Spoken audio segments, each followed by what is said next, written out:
Hosted by Mike, the Big Cheese.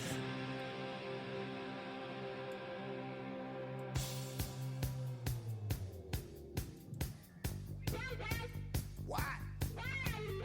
Well, let me roll up onto the sidewalk and take a look. Yes. Whoa! She's beautiful. I'm talking about a Yankee Rose. And she looks wild. Wow.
right, welcome back to the Heavy Metal Mayhem Radio Show. It is Memorial Day weekend here in the USA, and I want to wish everybody a happy Memorial Day.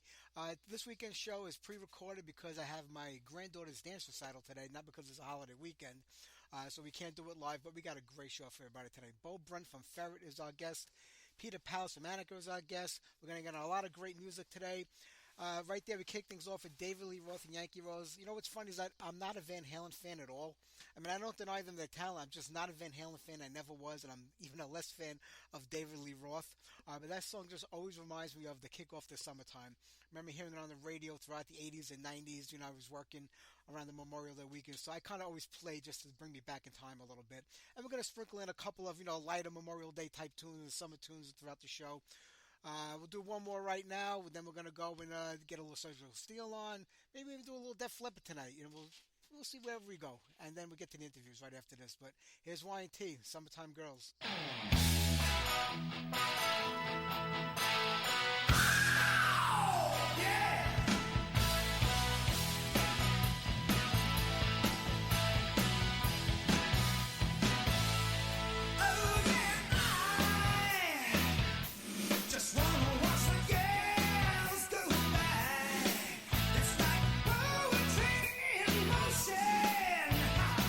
Against the hot summer sky, I'm in love.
Wild Days. Right before that, Surgical Steel with Crank It Up. That band should have been humongous. They had everything going for them, and I think Rob Halford actually produced or recorded that demo with them. It just didn't work out, and that's the story of a lot of bands from back in the 80s. All right, we're going to keep the music flowing here because we have our first interview coming up in a few minutes. Troy and have a brand new record coming out in the next week or two called Unfinished Business. This song is actually being recorded a week before the song is actually being played, so it's a little closer right now. But we're going to debut a song. This is the first time we're playing, called The Man I Used to Be. Brand new Troy and everybody. Enjoy.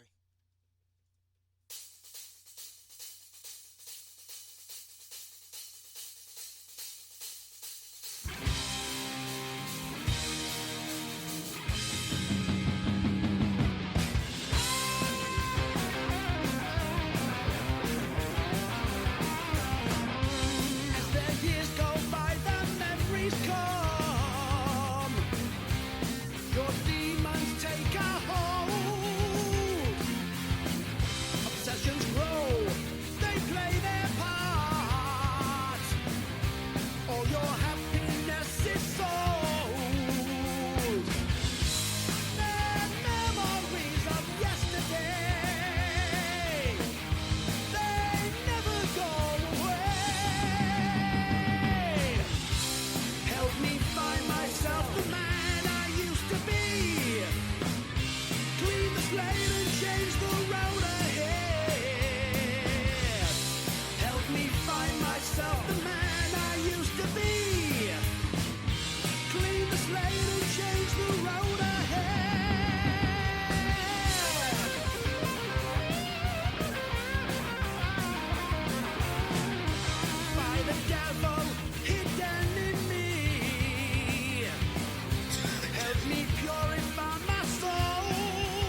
right, Def Leppard, Rock Till You Drop. I remember getting Def Leppard's first record when it came out. I became such a big fan. Then High and Dry was just an amazing album. Then Pyromania came out, and it kind of broke the band. I remember all my friends back then, like, ripping on Def Leppard. They had become commercial. They're a pop metal band now. And really, what was the difference between, that album, Pyromania, and the two before it? I mean, you had Bring It On the Heartbreak, which was a power ballad on High and Dry. You had Hello America with a lot of harmonies on the first record. It wasn't much different, just that the band broke with that record, and everybody kind of turned on them. It was the next record for me, that kind of like turned me off to the band. I just couldn't get into them after that with Pour Some Sugar on Me and all those kind of songs. Now today, they're a completely different animal, but I think, you know what? It's Memorial Day weekend. It's the kickoff for the summer. We'll play some lighter stuff in the first half of the show because Beau Brent from Ferrett is our first guest up tonight. They're a glam metal band out of Queens, New York. What a great show tonight. All New York metal when you think about it. We got glam metal in the first half. Then we got Peter Pallis coming up in the second half with a brutal band called Anaka out of Brooklyn, New York, my hometown. It doesn't get any better than this. So let's play something off the brand new record by Ferrett called Glamdemic. We will do, this is actually, I think, the first single of the record, too. Let's All Out on a Saturday Night. Here you go.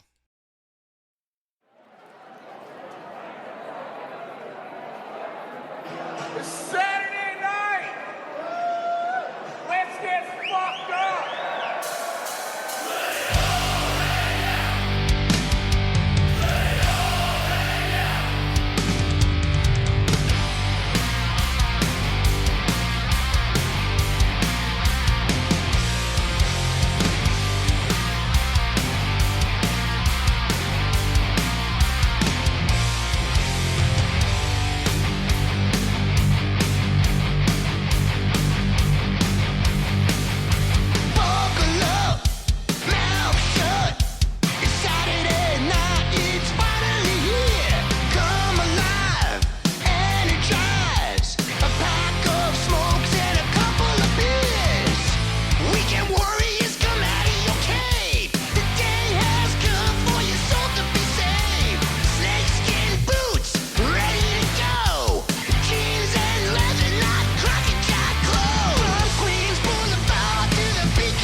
from Ferrett. How you doing? I'm doing great, but how are you today? Very well. Hey, I'm happy to have you on here. Been a fan of the band for quite some time. I mean, you really killed it with this new one, I got to tell you. I appreciate it, man. Thank you. My pleasure. I mean, I'm So happy long that time this. coming. It really has been. I know the pandemic went in there. You kind of took a play on that, but Snow and Ferret Mountain was quite a while ago. Yeah, it was 2018. I mean, we started writing this in, I want to say July or August. August it was, of 2019. And, we pretty much finished up the writing in late 2021, and we just had a bunch of delays that, this album should have came out in 2022 is what it comes down to. And here we are now on May 1st, 2024, and it's finally out. But better late than never. Absolutely. I mean, I know as a band and as a musician, you want to keep the music flowing. You want to keep the name out there. You want to get people to come into the band. But, most bands take 4 or 5 years to put out a record today. It's nothing abnormal anyway. Yeah, no, I know, but we haven't played shows, and then I'll be 100% honest. Like we had some lineup changes. One of them being pretty major. That was a primary reason that caused these delays. But the good news is that everything's been settled. The album's out, and we have a bunch of new guys that have joined the band and are hungry, and are currently rehearsing to play live. And we should be back out playing shows again. Knock on wood, sometime this summer. That'll be fantastic. It'd be great to see you guys live again. And, I just think about the band. I mean, what I love is that it's an anything goes type of thing. I mean, I feel like I'm living back in the 80s again when I was a kid, and anybody said what they wanted to say. It was all sex, drugs, and rock and roll and having a good time. There was nothing serious about anything. And you guys have brought that back. And I don't know how long you're going to be able to keep doing it, but you did bring it back. I mean, if you're liking this new one, you probably already see. I'm purposely trying to push the buttons of this, this newer hipsterish, Yeah. sub crowd of the metal scene that gets offended by things. It's purposely trying to push that button. So we'll see if it actually works. But I'm pretty sure you're gonna get that. I'm pretty sure you will. There's a lot of offensive songs on there, but I love it because this is what music was about. Especially when I was growing up in the '70s and the '80s, and buying this stuff. This is what it was all about. And on Glendemic, I think you kind of captured that more than on any other record that you've done in the past.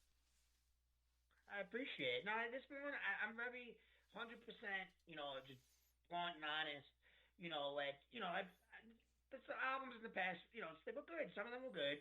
But, this new one, I think, the weakest songs on Glamdemic are, on par with the best songs from Into the Outdoor, for example. So, Yeah. I really, you'll see if you come see us live, when we eventually start playing shows again, at least half of the songs are going to be from this new album.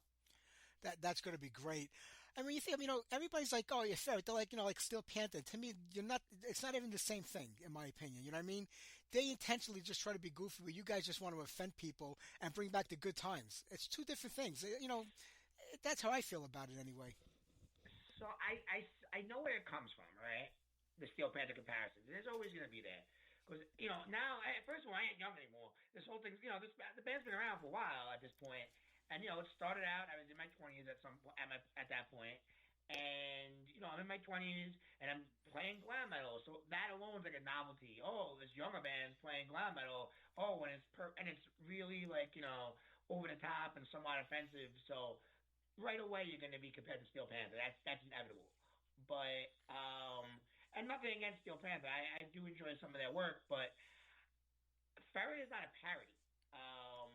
While Steel Panther is clearly a parody. Yeah. Now, Ferrett might get really over the top, but most of the songs, outside of maybe, the songs that are about, horror movies and stuff like that, most of the songs are rooted in real life. The things that I've done and over the top, wild experiences I've had. So it's not necessarily, supposed to be a parody. It's just purposely over the top.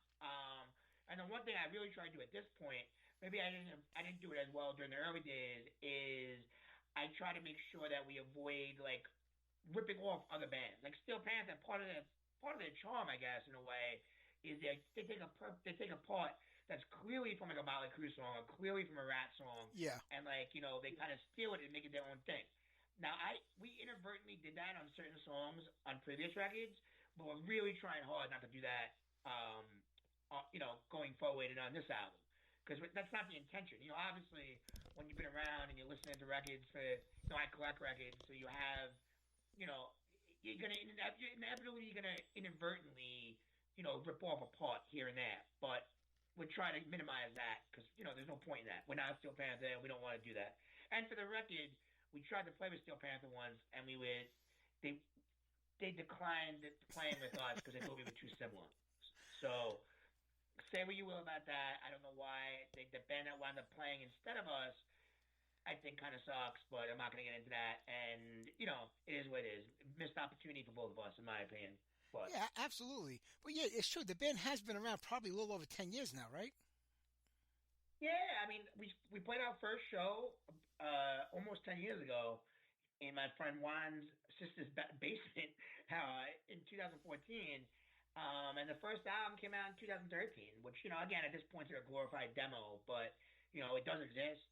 So even if you cut out that earlier era when T.T. Benoit wasn't in the band yet, and that first album doesn't count, and you look at it like it's a demo, it's still been almost 10 years. So yeah, time's going by. The pandemic definitely. God, the pandemic is took away 3-4 years is what it comes down to, and unfortunately, and not just for Ferrett, for a lot of bands, and not just bands, other people in their lives, a lot of their prime years of their lives too. So it's unfortunate, but it's what happens. It's true. It was a sad time, especially for music, because you had so many bands out there trying to survive, trying to make it.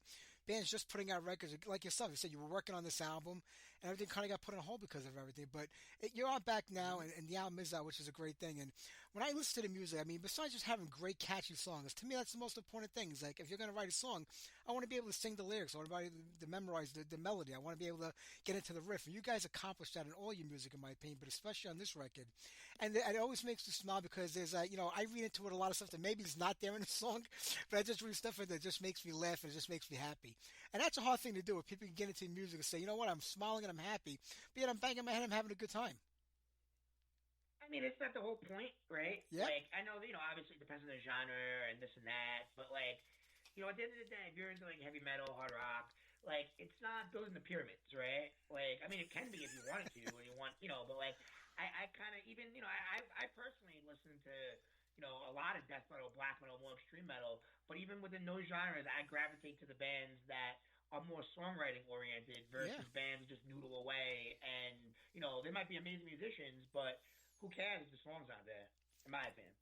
You're right. Do you find that most metalheads or people in the rock just don't have a sense of humor? They just don't get it. They're way too serious about their music? It depends. I meet older metalheads sometimes that, they'll tell me now, and they like Ferret, and now they say, oh, as I gotten older, I got more of an appreciation for glam metal and Rat and Dokken and Winger and this and that. But back in the 80s, I couldn't do that. It was either thrash and death metal or glam metal, blah, blah, blah. And it's well, don't you feel silly, right? Because at the end of the day, you deprive yourself of a bunch of great music. You deprived yourself of probably wild parties. You probably didn't get laid at least it was probably 5 or 6 times you could have gotten laid at these parties, and you didn't because you were too cool to go. And now that you're in your 40s or 50s, you're damn, I wish I did go. What were you doing? Wow, oh, because Metallica said they were posers, you couldn't go. Kind of. I hate to say it, who's aged better? Some of these bands, like Winger, for example, are still putting out badass records, still looking good, still sounding good. While some of the other bands are embarrassments. So, weird how things went in that way. You're right about that, because I remember in the early 80s going to shows and it was a sausage fest all night long. Then the music started changing a little bit, then the girls started showing up, and that's when the party started. I mean, the way I look at it is this, man. I listen to everything from Def Leppard to Deicide, right? So, if it's good and it's heavy metal rock, and I'm into it. And every show has every micro genre has their crowd and this and that. But I guess I don't understand people they hear glam metal, they hear 80s metal or traditional metal, and they look at it almost cringy, oh, it's old man music, oh, it's this, oh, it's oh, dude, you don't know if you don't appreciate the classics. I don't care how much extreme metal you listen to, you're a metalhead. That's my opinion. One of the things I always hated was when they started subdividing into a million different genres, like what music was. It wasn't just glam metal. There was hair metal, there was party metal, there was all the same music. It was all people just writing the same type of music. Right. And they divided it so much that it separated the crowd into so many different categories that, somebody who went to Metallica wouldn't go see Doc and a Winger. Somebody wouldn't go see it, but yet it's all similar, in different degrees. Right, and how dumb is that, right? Yeah. That's something I don't understand. And older people say, oh, like, you just don't get it because you weren't there. But, like, I don't know. I feel like I'd be the same way if I was there. Maybe not, but because I love both. Right. I love Rat, and I love, I'm gonna go listen to the new Doctor album later. So, I don't see why it has to be one or the other. It shouldn't have to be. Listen, I saw Motorhead a dozen times and never got laid at one Motorhead show. Went to Night Ranger, I got laid that night. So that's all I needed to know back then. I'm going to see Night Ranger on Sunday at M3. Can't wait. It's going to be a great gig. Oh, yeah. You guys got to get on something like that. You ever try to get on the festivals or hook up with the festival promoters? All right.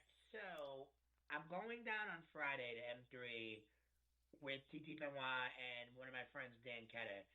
And we're going to go to the pre-party on Friday night, right? Because, like, it starts too early to go down Saturday morning. I don't want the stress of, something goes wrong, there's construction, whatever. And you miss Aldo Nova because I never, most people haven't seen Aldo Nova. And I really want to see them. They're playing somewhat early on Saturday, so we're going down Friday for the pre-fest, and I'm definitely going to give a copy of the CD to the promoter of the pre-fest, who I met last year, and who definitely, and I know for certain had a copy of Into the Outdoor. I know he kind of liked us, but he didn't book us previously. Then we had the lineup issues that we've had, and it is what it is. But I'm confident that after I give him a copy of Glamdemic, that he will book us for 2025. If he doesn't, then he's never going to book us because I don't see why he wouldn't like this. I think, and knowing his taste, I think he will. So I'm pretty confident we can get on the pre-show for M3 for 2025. As far as the main show at the Merriweather Pavilion, unfortunately, and it's not a Ferrett thing, I just noticed within the glam metal scene, or hair metal scene, whatever you want to call it, at these festivals, they're very resistant to book newer bands. They always fall back on, like, to the point that they'd rather have, like, Quiet Riot with one member alive and everyone else, unfortunately passed away, than, like, book a band that came out, like, post-2000. And I'm not even talking about Ferrett, because I don't think we're at that point yet, just to be humble and, be honest with you. I don't think we're at the point that we should be able to play, in front of 15,000 people opening for, like, Rat and Night Ranger. But there are bands. There's a band called Crazy Licks from Sweden that's sick. There's a band called Crash Diet from Sweden. There's another band called Reckless Love from Norway. There's bands that are real bands, quote unquote, bigger bands than Ferrett that, in my opinion, could play at these things. But for whatever reason, they're very resistant. They almost rather get a cover band. They'd rather get, like, last year, Extreme had to back out last second because Nuno Bettencourt got hurt. And instead of finding like a really cool band that could have taken the spot, like a small band, I would have done it for free. They booked the Journey cover band, which was fine. But like, to me, like, I understand the reasons for it, but at the same time, unfortunately, all the elder bands are getting old. Like Don Dawkins, like 70. Like Scorpions are in their 70s. I just saw Judas Priest. Rob Halford kicked ass, but he's 73 years old. Sure. Like, I understand the resistance of some of the older crowd to get into newer bands because a lot of newer bands are trash, I admit. But if you don't do it at some point, you're gonna run out of bands to listen to. There's not gonna be any festivals and shows. So I hope they start doing that for the main stage, but I don't see it coming, unfortunately. I feel like we're always gonna be relegated to the side stages, the pre-shows, this and that. Hopefully I'm wrong, and again, I'm not even only mean just for Ferrett. I mean for some of our contemporaries as well. Yeah, there's a lot of bands. I was just going to say the same thing you said, is that if these festivals don't start nurturing newer bands, younger bands, bands coming up through the scene, you're right, there won't be nobody left because, Quiet Riot, who's only got Rudy Sarzo in there right now, and he's technically not even an original member of the band. How long can they go on? But it's a trip down memory lane for most people in the 50s who want to go and see the bands they were familiar. They don't even care who's playing in the band anymore. They just want to hear the music and whoever's singing it. But if you don't start nurturing the younger bands, you're right. People are gonna say, "Well, I've seen that version of Quiet Riot 19 times so far. I'm getting, we're getting older too, and there's gonna be a younger generation of kids under us that want to come see these bands. So they have to start doing that. And unfortunately, we're so limited on festivals. Even the festivals are so genre specific these days. It's either underground thrash metal, or this kind of metal, or classic 80s metal, or hair metal. So you're kind of limited on that too. It's getting harder and harder where you think it should get easier, for these things to happen. Right. And I use Quiet Riot as an example. For the record, they kicked ass. They played last year, and I was skeptical. I'm like, oh, only Rudy Sarzo. This is gonna be dumb. No, they kicked ass. But again, I just for some reason the younger bands are always relegated to the pre-show or the side stage. They're never on the main stage. That's the issue. Like they throw us some bones, but it's always like the minor leagues. Like I think you gotta start, baking in a couple of newer bands onto the main stage. Yeah. Otherwise, that's the only way people are gonna get to know them. Like the older crowd. So. You're right. So, what does a band like Ferrett do? I mean, you could book local shows. I mean, I heard St. Vitus is. I mean, you did the trick or treat thing last year for around Halloween time, right? Yeah, that was at the Kingsland, and the Kingsland. I have mixed feelings about how that went, but it wasn't Ferrett. I was involved, but the rest of the guys weren't. But. Yeah, no, I mean, the thing is, we either play those type of shows, like Kingsland, Vitus, the Luckies, or we'll play, we'll open for, like, Striper or Grim Reaper or, like, Britney Fox or something like that. But, it hasn't gotten to that level of, the next level. Like, obviously the goal was the next level, like, to open for the Night Rangers and open for the Dawkins, a little bit bigger. And then, that's how you build your audience, right? But I understand the resistance because people like what they like. But I do think that, and again, I don't even just mean Ferrett, but, like, I do think if you put some of these bands, just dabble them in. Put them on at 2 in the afternoon between Pretty Boy Floyd and Faster Pussycat. And, see what people like them. And if people like them, you bring them back. That's the only way to do it, though. Otherwise, 5-10 years from now, you're just going to have a bunch of tribute bands. That's what it's going to turn into. When we think about Ferrett getting started in the beginning, those years ago, I mean, what was the goal? I mean, did you just want to have a good time doing this? Were you looking to take this, like, as far as you could? What was your game plan when you got started? Dude, if I would have known that I'd be talking to you right now about Glamdemic and that the album would be on sale worldwide on vinyl, cassette, and it's in Tower Records in Japan. Yeah. I wouldn't have called it Ferrett, first of all. Okay, that would have been my first hindsight is 2020. I would have called it probably Weasel. But it's exactly what you said in that I had no idea. We were just a bunch of kids.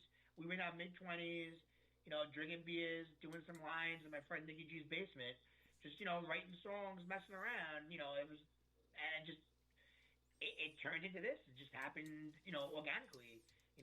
A couple of those guys, they were just my friends that were helping me, because they played guitar and bass and this and that. They were never necessarily that into it, but then guys took their spots that were into it, and, it just kind of kept morphing and morphing. But, yeah, it didn't, and again, I don't have delusions of grandeur. Like, I'm not going to ever make a career out of this. I don't see it happening anyway. I mean, never say never, I suppose. But it's always, the whole point is to have fun. But at the same time, we are taking it a bit more serious these days. We're signed. We have nice media now, in terms of, like, the packaging is beautiful for the record and the cassette. The shirts look nice.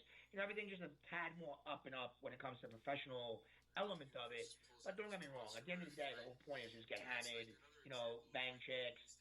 I don't want to say, we might not climb Ferret Mountain as much as we used to because it's a little more dangerous these days.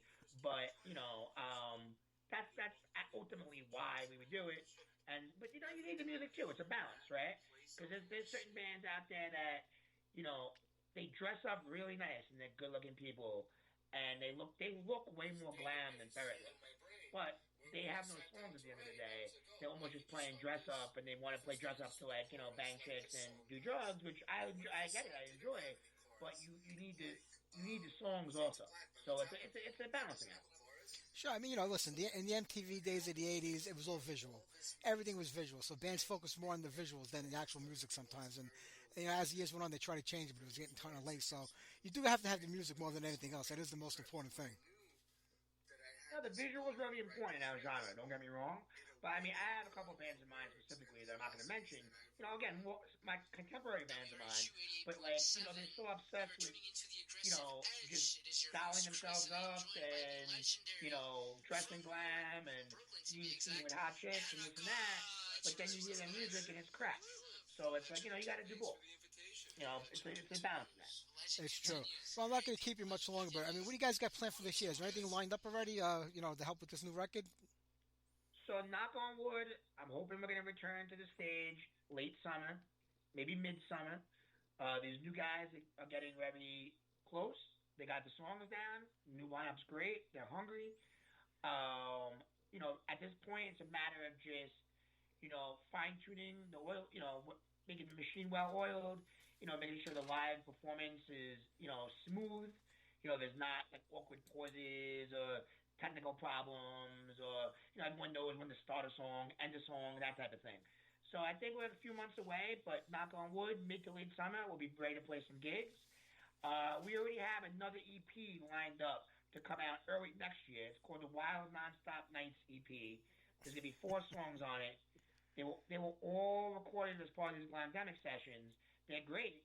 They're not like weak, they're not like the weak songs that got cut from the album. Yeah, the leftovers, yeah. I just didn't want a 70-minute album because I went out Iron Maiden. And, who the hell wants a 70-minute glam album?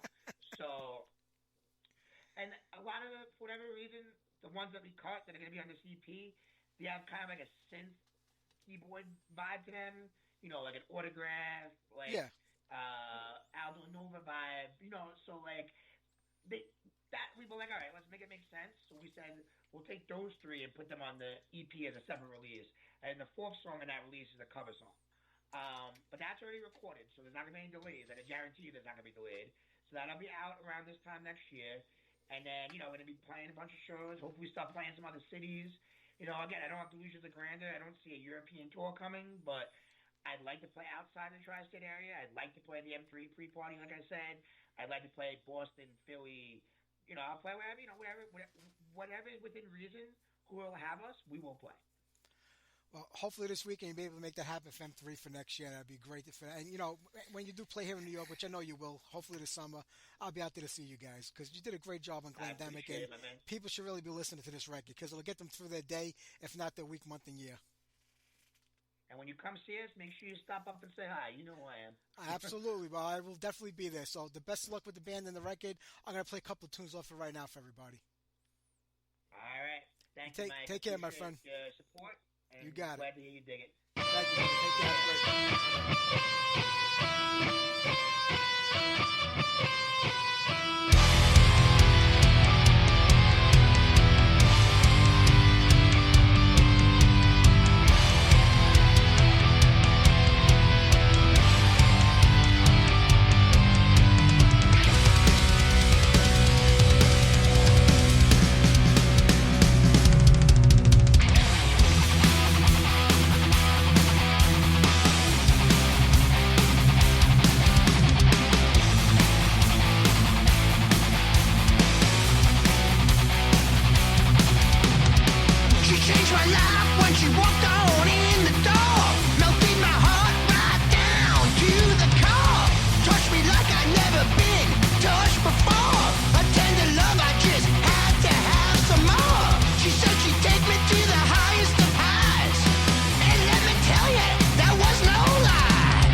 right, brand new Ferrett, Amber Alert. And right before that, before the interview, we did Let It All Hang Out on a Saturday night. What a great band. Pick up the new record, Glendemic.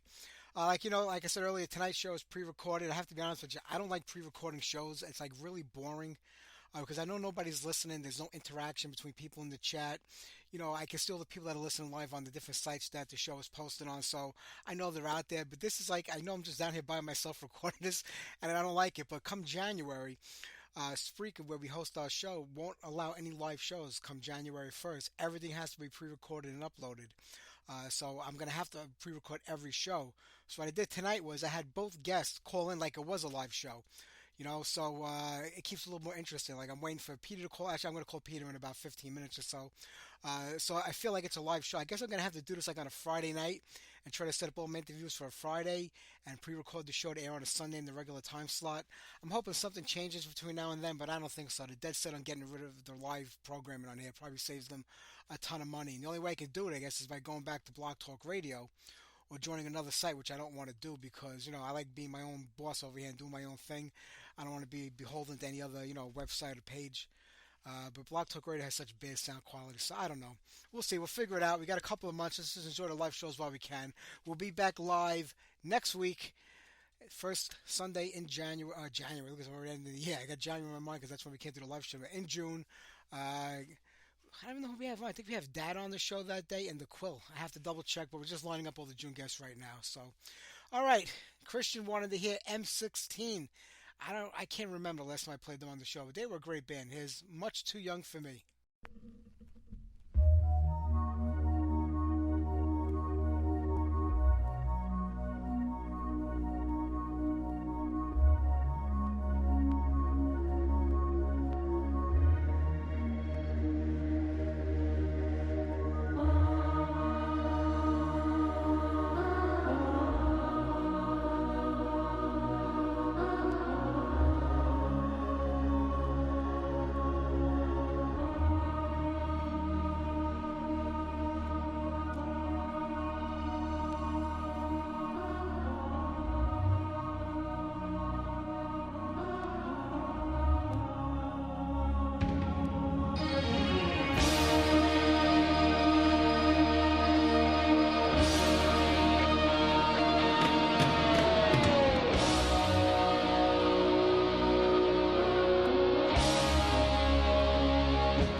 breakdown, warning, nuclear nightmare reality. Breakdown, warning, contaminate society. Breakdown, warning, radioactive atmosphere. Breakdown, warning, the stakes are now becoming clear to us.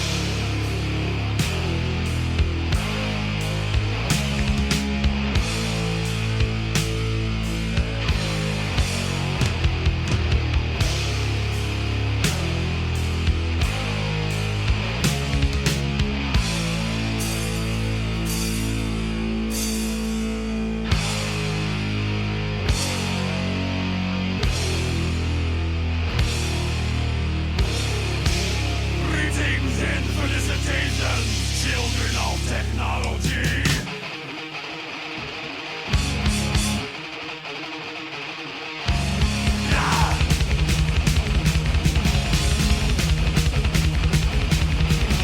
Rules giving out, my tongue hanging south, saliva flowing free. My eyes will have lust, my balls gonna bust. Give yourself to me. The thirst I can't quench. The minuet is something I need. Animal, I'm a meeting up. Animal, I'd like to meet you. Animal, I know reach out. Animal, the hunger I feel makes you a meal. Girl, you shall taste sweet. I might have, hold me there. Will guide me to a treat. Sprinkle lanes, I'll see the haze. Feel me deep. Carnival, I'm a meeting up. Carnival, I'd like to meet ya. Carnival, I know I'll reach ya. Carnival, I know I'll teach ya. Oh, I'm going down. Dive.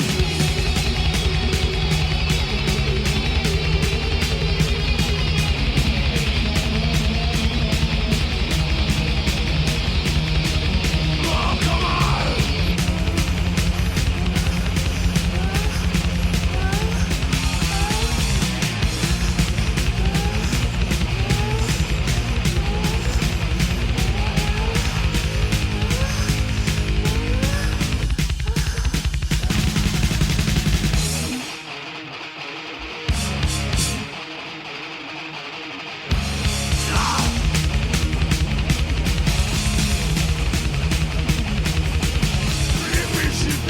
She pulled out my head. I love to eat pussy. I'll taste so fine like sweet April wine.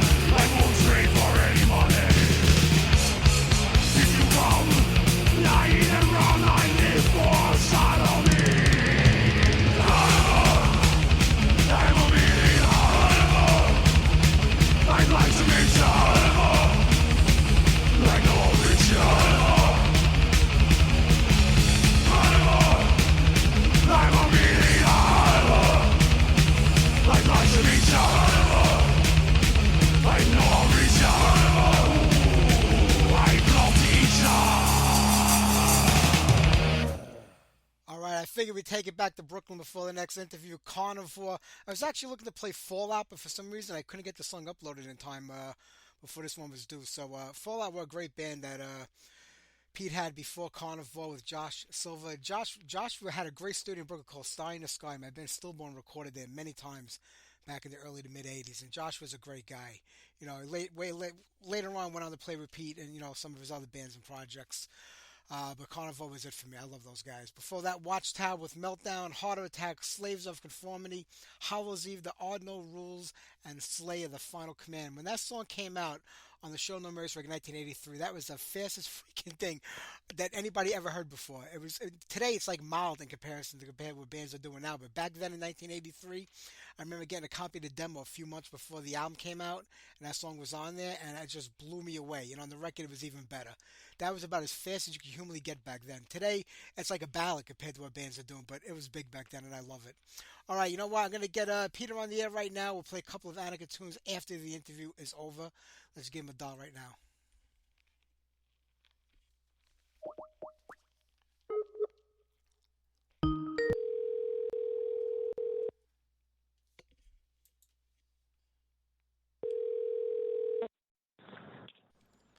Hello?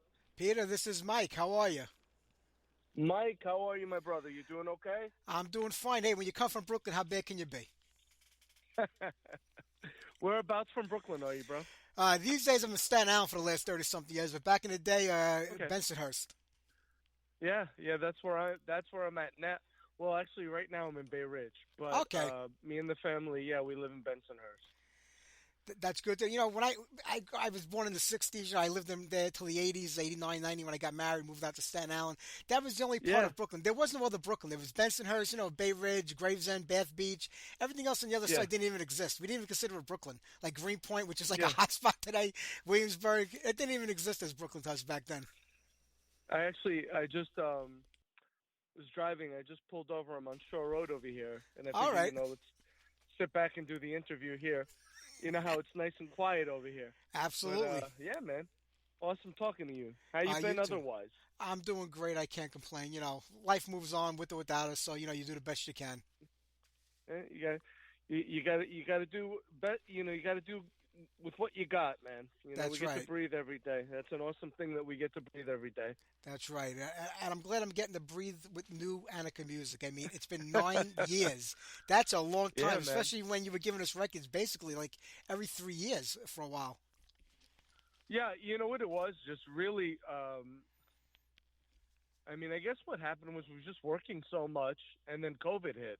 You know what I mean? Yeah. We're playing the shows, we're doing the Gramercies, and we're doing, all the Starland ballrooms and all the big shows that we were doing. Got to play with Zach there in the middle, and man, it was just a tremendous run. And before we knew it, there were some changes made. We had a couple of new guys. Our drummer Jordan Bernaccia, was added to the band, and our producer Jerry stepped up to play bass. It was something we always wanted him to do on the record, so he was going to do that for this new one. And we started the recording process in late 2019, and then luckily we did. We started recording the drums, and we did all the drum sessions there in November of 2019 at the end of the year. And before you knew it, what hit, the whole the COVID fiasco hit. And then really I think that's where a lot of the time was taken up, because before it we were just so busy with the shows and writing new stuff. And then we felt like 2019 it was time, and we'd get a record out there within the next year or so. But then became even difficult to get into a studio. But what we did, we persevered, man. We endured, and we have a record right now that's top 5 on heavy metal stations and all that. It's incredible. It really is, and it's an amazing record. And yeah, nobody wanted that to happen. It did happen. I mean, does it kind of take the wind out of your sails? Because all the clubs that we went to here in New York, St. Vitus, Gramercy, they all kind of closed down for a long time when they reopened. But like you had this going before COVID hit, so you were like on a streak with things going. So now when you got to come back to it, is it difficult to get back to it again and say, hey, we were doing this, and this is where we left off, and it's a different vibe now? I mean, were you able to kind of like keep the momentum going from when you had to take that break because of COVID? Yeah, you know what it is for us? We look at everything like a challenge. We see things as challenges. So when there's a momentum, shift like that, where literally the momentum stopped, right? The challenge was getting right back to where we needed to be. Being in a band for 24 years, the band is 24 years old. I know. We remember when this happened earlier, when L'Amour's closed, and then when CBGB's closed and all these things. So for us, it's always about being innovative and taking the next step forward. But yeah, like it was funny there in 2000, in 2000, at the end of 2020, we got together for some jams because we did that Revive the Music pay-per-view, that stream that we did from a studio that was really cool. Basically, we just put ourselves in people's living rooms and we, played for them there. You know what I mean? Yep. From a studio. It was a really awesome show. But just before that, it was really funny getting back into the studio and realizing what you actually, do when you play that hour and a half set or whatever. It's like, oh my God.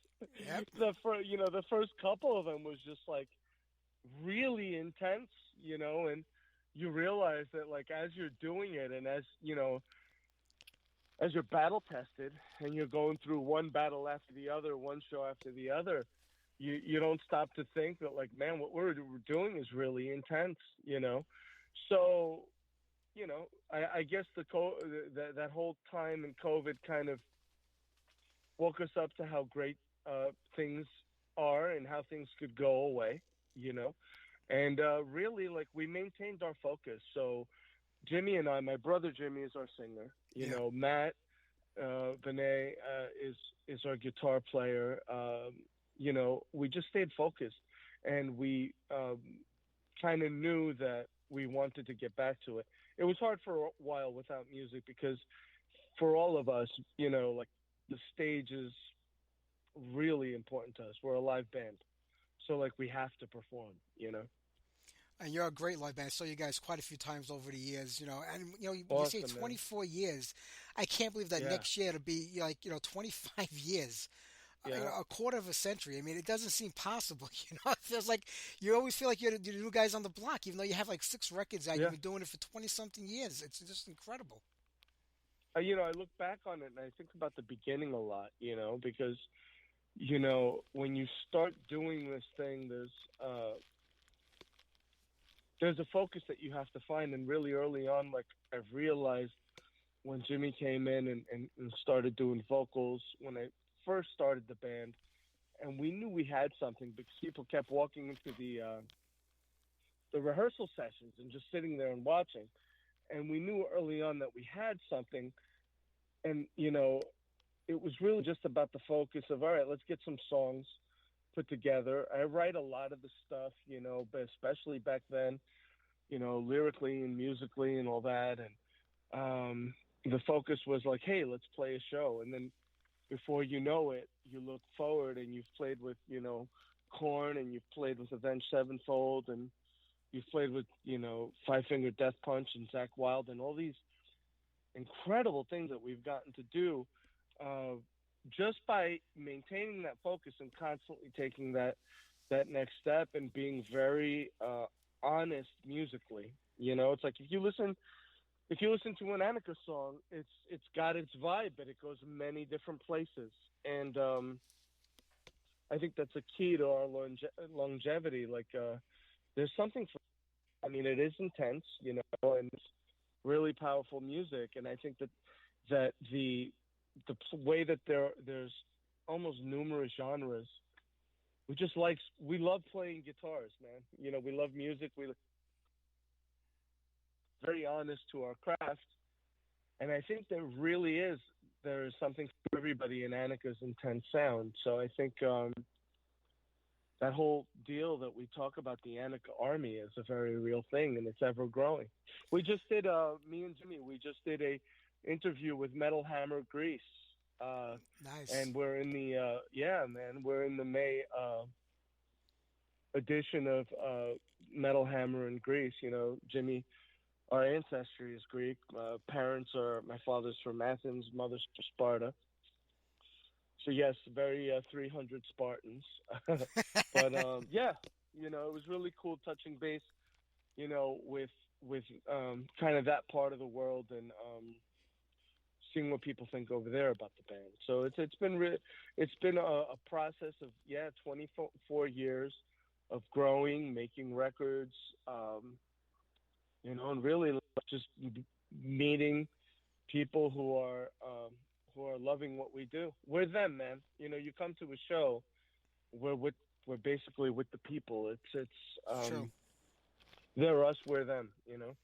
That's so true. And, one thing about like you were talking about your music, it's definitely hard to categorize, what you do because I've seen you guys play with different bands that are completely from different genres of metal. I mean, to me, metal is metal. I mean, that's just the way it is. People like to Yeah. categorize everything into certain groups, but you could play with bands from two different genres of metal and still win that crowd over. I mean, that just Yeah. says something about your music is that there's something there for everybody, but it's not intentional. You're not trying to please the power metal group, the death No. metal fans. It's just the way you write appeals to a large audience of metalheads. Yeah. And it's what else? I'll say this. Early on in the process of even learning guitar, I was so obsessed with learning all the music that I loved, you know? And I remember just like sitting back and learning, I was like jamming on Sepultura and Eric Clapton. you know, Yeah. I was playing, Leonard Skinner, and I was learning like "Ain't Justice for All." Just loved the process of learning music, and really, and it was important for me to take it in. And really, as I did that, especially as a young guitar player, what I didn't realize I was doing was really taking in all these musical formulas as I learned all these songs. It's like I went through learning like the Megadeth stuff and the Metallica stuff, and I was a sponge. I needed to know all of it. You know what I mean? Yeah. But then before I knew it, I was into Alice in Chains and Black Label Society and Down and Pantera. Before I knew it, I could, early on I could play all that stuff, right? And then when my voice, my thoughts shifted to writing, I realized that the riffs were there and the words were also there, but the most important part of it was that what I call musical formulas were there. Okay, we're going to start this with an intro. It's going to go to the verse, chorus, or maybe we start with the chorus on this one. You know what I mean? This one might not have a chorus, like Fade to Black from Metallica. It just, all that stuff was taken in and really stored.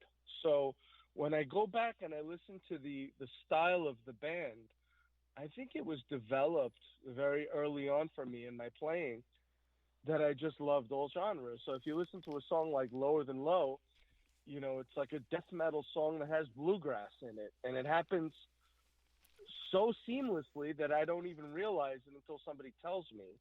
Like I had a friend who turned to me and was like, "Bro, do you realize Lower Than Low is death metal and bluegrass music?" And I'm like, "No." And then I listened to it. I was like, "Wow, it really is." And that's what's really awesome. As we move forward, as we added Matt, Benet to the equation, who is an unbelievable lead guitar player and a great writer, the doors opened even more to that process of kind of bringing in these different styles and these riffs, that we've loved all these years. That just the vibe that's in the band is so creative, and you could really hear it on this new record. You The absolutely Oblivion do. Call. The Oblivion Call. What a great record. And I think this kind of encapsulates your entire 20-year career. I think this goes back, has, Down Devil Road in here, Rust and Jade. There's a Yeah. little bit of everything you've ever done, but you've moved on into another direction completely. And if you kind of go back Yeah. to 2000, did you have a vision for the band the way you wanted it to go? Or was it just more like in the fun mode back then? You say, I'm going to play, I got my brother in the band, and we're going to have a good time. Or did you kind of know what you wanted this band to be from the very beginning? You know what? We were always serious. It was never. I mean, it is fun and it's a beautiful thing getting to do what we do. But it was always very serious in terms of we got something here, and let's see how let's do our best, and let's create awesome music, and let's see where it leads. And then I started noticing like WSOU picked us up and they started playing us. Radio stations everywhere really started picking up, like early on, even with the Down Devil's Road thing. And then SOU really picked us up, with Misery's Child and the Rust and Jade record, and then from there, just more work, the shows started getting bigger, playing with live TV. they started seeing that, man, there's a fan base here. You know what I mean? And we could really deliver, and things grew from there. Then the the Glorified Crusade record really changed things because Erase, the music video for Erase, hit MTV online in a very big way. We went to number one on their online rock charts. Music choice to the tune of hundreds of thousands of views nationally. It even went worldwide, So the Rust and Jade, video, the Erase video was even bigger. The Deathborn video. So what we really did was we just kept working and doing the things that indie labels do, and the work and the focus, and we always had this. We have a code, and the code is, no effing shortcuts. It's something that we say all the time. That said, the music was strong and people were digging it, but we never slowed down or took a moment to celebrate any of it. Like when I saw that Erase thing where you're looking at the charts and like Justin Bieber is on the chart, right? And there's the Anaka, heavy metal is there. So it's like, it's like really awesome. They even, MTV even like had written a blog about it on that website. It was so incredible.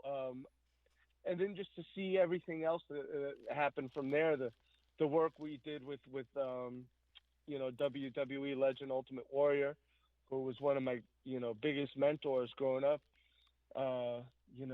since I was a kid, but got to meet him, and we got to be great friends and did some awesome work with him. So if you go back to the beginning and you ask, did you have a vision for it? Did we know all that was going to happen? I don't know that I knew it was going to happen exactly the way that it did, but we knew some more stuff was going to happen because the vibe was tremendous. We knew that we had something. You definitely did. Did you ever feel there was a downtime for the band? I'm not talking about COVID when we couldn't do nothing, but when you thought about packing it in because you felt maybe things weren't happening, because you really were and are a very independent band. I mean, a lot of those Yeah. early releases you guys did on your own. The last two were on Godsend Records. So you really are. I Yeah. mean, but most bands are independent today also, but they try to look for a label for distribution more than anything else because labels don't really offer anything more than that today Yeah. unless you're on a major, major label. So do you like to have that independent status where you kind of run your own thing and your own game and your own show? So me and Jimmy, we had all those, we had a bunch of those meetings. You know, we had the showcases for like the majors at CB's back in the day, and a bunch of different things that we just don't talk about. But what we always realized that there was just a change happening. And that like the Erase thing hit, people would then hit you up and go, how'd you do that? It's like, how did I do it? Shouldn't you know how we did it? It's like you're having these meetings, and then people are like wondering, how did that happen? And I just think we just always had a good head on our shoulders, and it was always about doing good business. If we didn't feel it was good business, we were like, we'll just keep trucking along, doing what we're doing. It was never about being rock stars or anything like that. There was a purity to it. There really was. The songs were the most important thing, and live was like a rage adrenaline boost, man. We've never really been like a drug band or anything, but that live stage, if you watch us, I mean, we're pounding our chests. There's veins sticking out of our foreheads. It is really everything to us to get up there, no matter the stage. I mean, we've literally set up our equipment, during the Fifth Avenue Festival in Bay Ridge, and played on the Fifth Avenue concrete, in front of hundreds of people that are there just because there's a festival, you know? Yeah. So it's like, for us, we love music so much that it was like, I guess what I would say is we own it. It's ours, and we don't like people effing with it, messing with it, and trying to tell you what you should be. Because after you've done this for 24 years, man, you've outlasted a lot of those people that you sat down in those conversations with. That's true. It's crazy when you go back and you look at it. You know what I mean? And like when I sit back and I think about Starland Ballroom with Zach Sabbath and, all the. I mean, come on, man. Some of the amazing stuff we got to do, we were right. In a lot of ways, we kind of were ahead of the game and understanding that things were changing, and we kind of own all of it. The band takes care of itself, man. These records don't come out of our pockets. We're not like, putting everything, throwing all the money on the table just to get to do this. It's been a tremendous success, and it's been awesome, and we've gotten to define our path and our success the way we want to do it. You know what I mean? So going back and remembering all those conversations, it's like you really do. You have to make the right decisions, and I think that you're guided by the idea of doing good business. You know what I mean?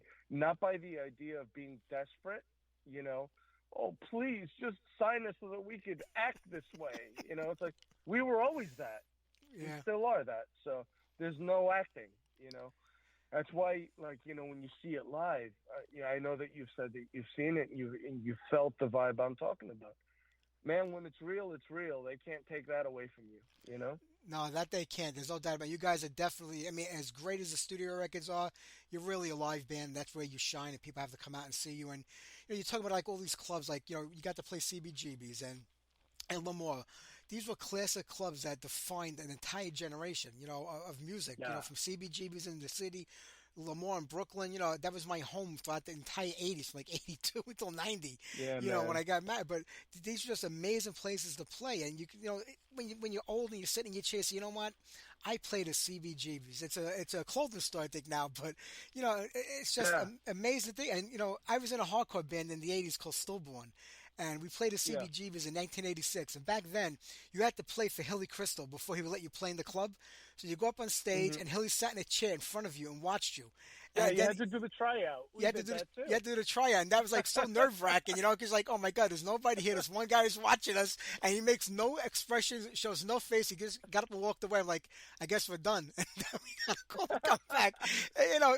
You've been there, you've done that, so and it's crazy shit. But just think back on it, you're like, wow, I can't believe I did that. I was part of that little bit of that legacy. Yeah, we came in. I guess we came in at the end of it. You know what I mean? In those early 2000s, we got in there. We got to play it a few times. In Lemoore's and even the Continental. Do you remember the Continental? I That do. was a really great spot. We literally learned how to be Anaka in that place, because what we did was we told the booker hey, anybody cancels, just let us know.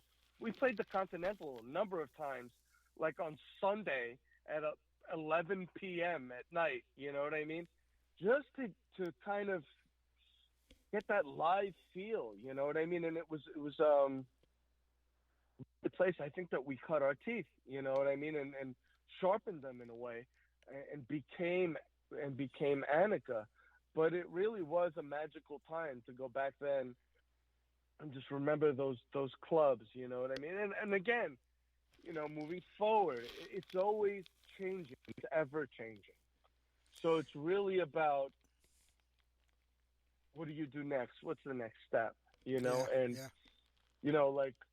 All these years later, we have our headline show on Saturday, July the 27th at the historic Gramercy Theater. I mean, that's an incredible show. We've headlined there, I don't know, a multitude of times. It's kind of like a home for us, and very appreciative of Live Nation always taking care of us. You know what I mean? Because again, being proven and always, delivering, there is reward, and appreciative of people seeing our sacrifice and our hard work, and then kind of taking care of us like that. But I'm looking forward to it. That's another venue, man, another gig. Yeah. So what it's been for us really this whole time is just doing the press for the Oblivion Call, and traveling around and getting in some radio stations and meeting people and talking, and very appreciative of people spinning the records, and just getting ready to just continue. After this, what's next? More writing. That's it. And it's not even that you're writing; it's just what you do. You know what I mean? It's like, what was that riff? Wait a minute, that riff. Yeah, play that riff again. Oh, okay, I got it. All right, let's do it. And that's really what it is. Or like, I'll write something at home. Like I remember Matt left his one of his amplifiers at the house one day, and I was like, man, I never played this amp. Let me try it. And I wrote Ghost of Yesterday from the Unwavering and shut off the amplifier. Literally, like, the inspiration of a new toy. You know what I'm saying? It's like, that's still me. That's still me. That's still Jimmy. That's still Matt, and our brother Jeff Hines, he's on bass right now. Jordan Bernaccia our drummer, he was able to record his first album ever, man, and that's The Oblivion Call. You should have seen what that was like for him. Stepping up to the plate to do that, you know what I mean? So, it was produced by our, eternal producer, the Derry Farley, and he also played bass on it. Check that out when you can, because man, did he do some stuff on that bass. Just the growling bass tone and all this amazing stuff he was able to do that. We're getting ready to do videos and all that. So I'm just really psyched that after all this time, we're still making quality music. It means so much. That is the most important thing. And you're talking about quality music and songwriting. Is songwriting something that came easy to you, something that you adapted to well, or was it something you really had to work hard on to kind of master and get down? I call it an awakening because it was just there. Like I told you that early on, I was obsessed with learning all the music that I could learn. Let me tell you something. When I started playing guitar, and I was told about that palm muting, it changed my whole life. I was like, oh my God. Once I heard the guitar thudding, I was like, okay, now I get it. And then I just wanted to learn everything. And I did that. So I guess what I did was I just put a bunch of awesome music inside my head, and the foundation of that and the formulas and how music is written, I just kind of took it all in. And I guess when you ask me, did it come easy? The answer is I really don't know. I just felt it was there already. When I was awoken to the idea that I wanted to write songs, I started writing. It wasn't this thing where I wondered if I could. It was kind of there. And so were the words, because I write a lot of the lyrics. So I wouldn't say it was difficult. I would say that it was somehow in me. And sometimes I just think, really, maybe it's some of us are just a voice of the universe. You know what I mean? It's almost like a messenger. I've thought that many times because I really don't remember any of it being difficult for me, True. I mean, after 24 years, what do you think is the hardest part about keeping a band together, especially a band with your brother too? Brothers can butt heads, they can fight, they can be the best of friends, they can love each other to death, but you also have other members in the band too that you kind of have to get along with. So, I know you had a couple of lineup changes recently, but you had a pretty steady lineup for a very long time with the band. How do you make that work? Yeah. How do you keep everybody together, everybody happy, if it's possible? How do you make it work? You don't try to change people. You don't try to alter people and make them who you think they need to be. As long as they show up when it's time, and as long as they respect the gift of the band, because the band is not a given. I tell this to people all the time before we go out on that stage. Like, this moment was earned. It wasn't given to us, and it can go away. So it was always about that. People understanding how awesome the situation was for them. You know what I mean?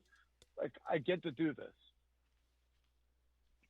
Excuse me, having some water. So it's like, I built this, I get to do this awesome thing, So it really was never difficult. I mean, we did try to add.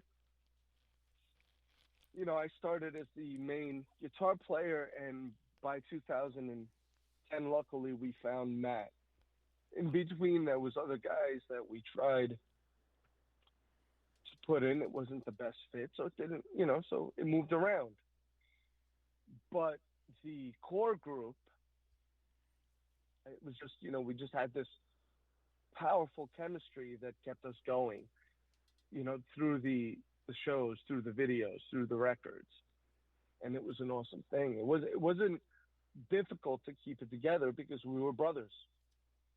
And then when it became time, you said that there was a major one. That was like 17 years in that people had to step away, So,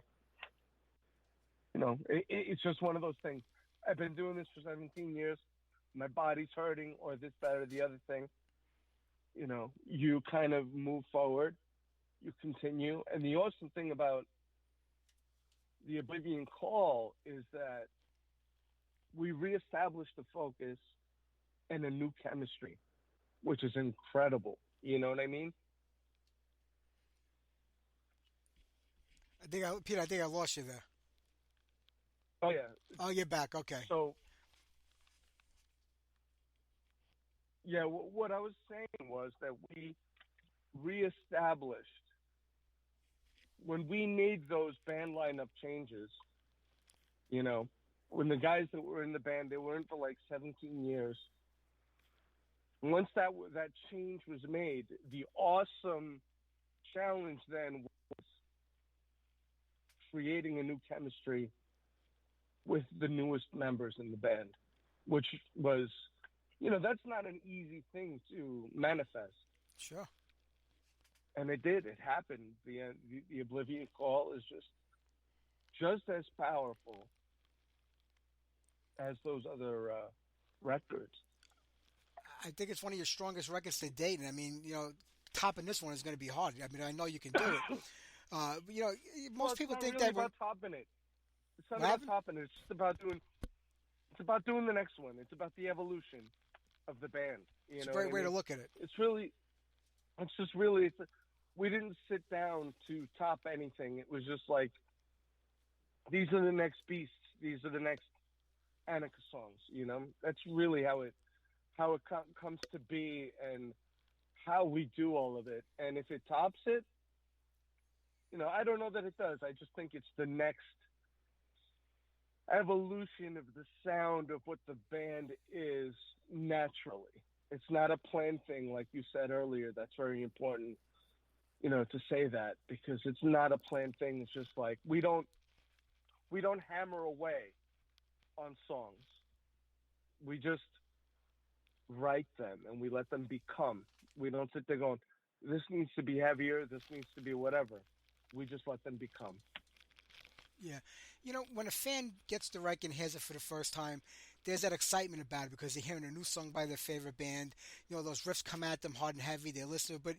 But, as a band member, you're so entwined in those songs because you've been playing them properly for years, putting them together, working on them, recording them, doing bits and pieces over and over again. But do you ever just sit back and listen to the songs as they come together and say to yourself, yeah, we got something here with this tune, or, this one's, do you look at it as a fan when you're writing and recording, or when you hear the final product, or do you just say, I've heard this song so many times, we've been in the studio with this for so long, I don't want to hear it again right now. But do you get that excitement like a fan does when you hear the final product?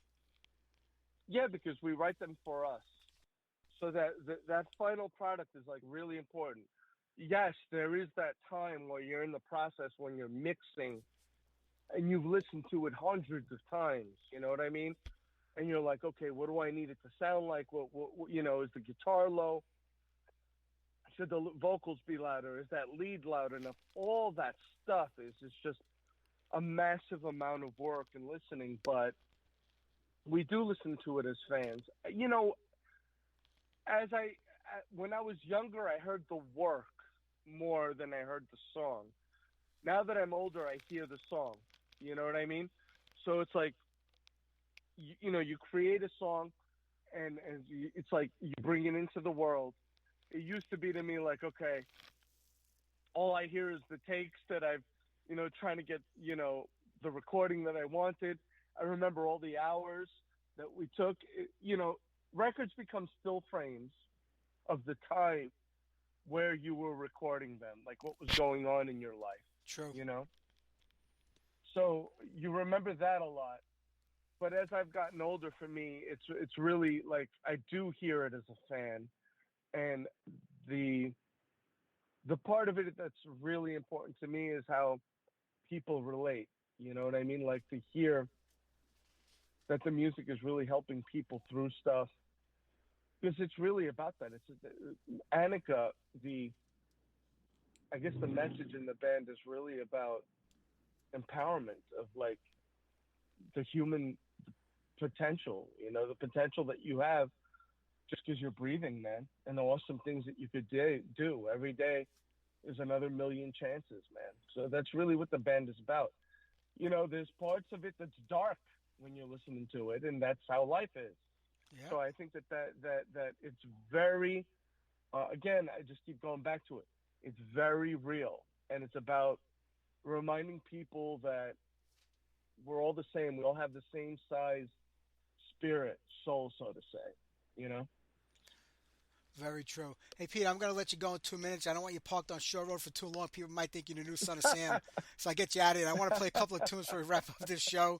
It'll be on this Sunday night. I had to pre-record this weekend because I got a lot of things going on. But, man, I'm such a big fan. Problem. I know. Do you have anything coming up before the July 27th show that you're headlining at the Gramercy, or is that the next show? That's the July 27th is the next show. That's the next one. Really, what we have right now is just a bunch of press that we're all doing. And we're just kind of gearing up for that one. It's going to be Jimmy's birthday show. We're going to have the families will be there. It's going to be incredible. It's going to be an incredible night. So we're really gearing up for that night. And there's always other stuff that we are moving forward with. We're just now starting to release all the lyric videos for the record. I believe we'll do all of them. So keep a lookout on on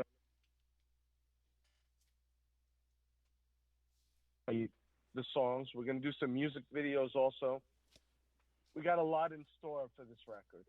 We really want to get it out to the people, and man, did the radio campaign do great. So it's doing great things. Also shows. I'm working on what the upcoming shows will be too after that. But there's just so many things to focus on at once. It's been a true gift, man. I'm really like happy with what the record has done. How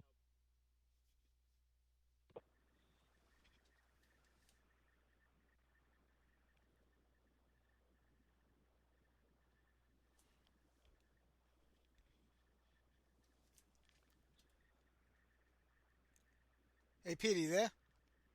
Yeah, I'm here. Okay, yeah, we keep going in and out. I think the reception's dropping. Yeah. All right, well, listen, such a big fan. I'm going to see you July 27th at the Grammys. I know it's going to be a killer show like you guys always put on. And the Oblivion Call out now. Where's the best place for people to, pick up a copy of this record? Definitely the best place is come to the show so that we can sign it for you. There you go. But the record, always come to the shows. That's always the best place. But yeah, we're everywhere, man. We're on iTunes. If you go to www.anaka.net, that's ANAKA.net, you can see all things Anaka there. You can buy all the records, the merch, and all that stuff. Make sure that, for the fans out there, make sure you go on Spotify and, Pandora and all those things, and just really, we're everywhere. So enjoy, man.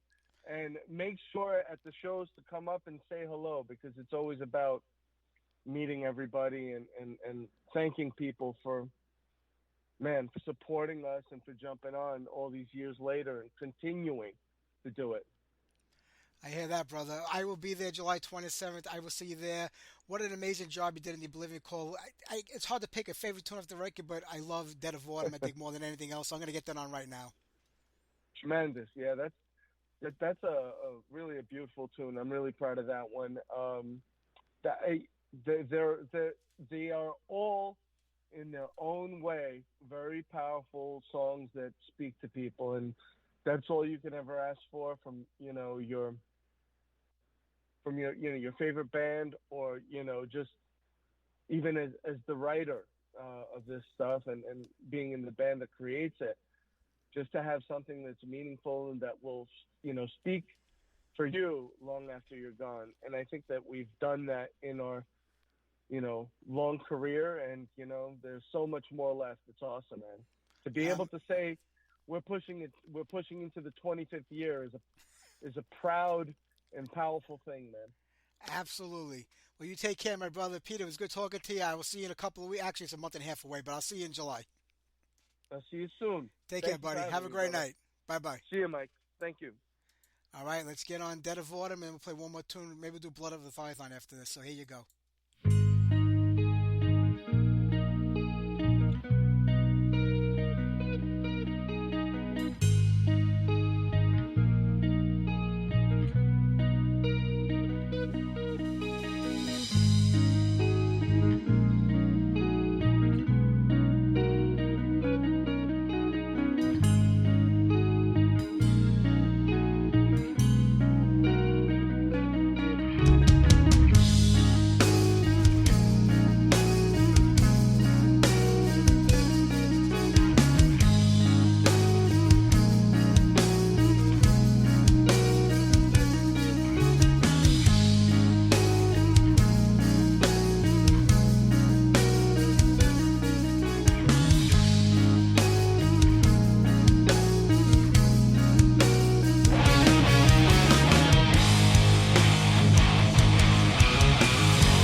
week, everybody. I'll see you June 2nd with DAD and the Quillers, our guests. I want to thank Peter Pallis from Anaka. I want to thank Beau Brent from...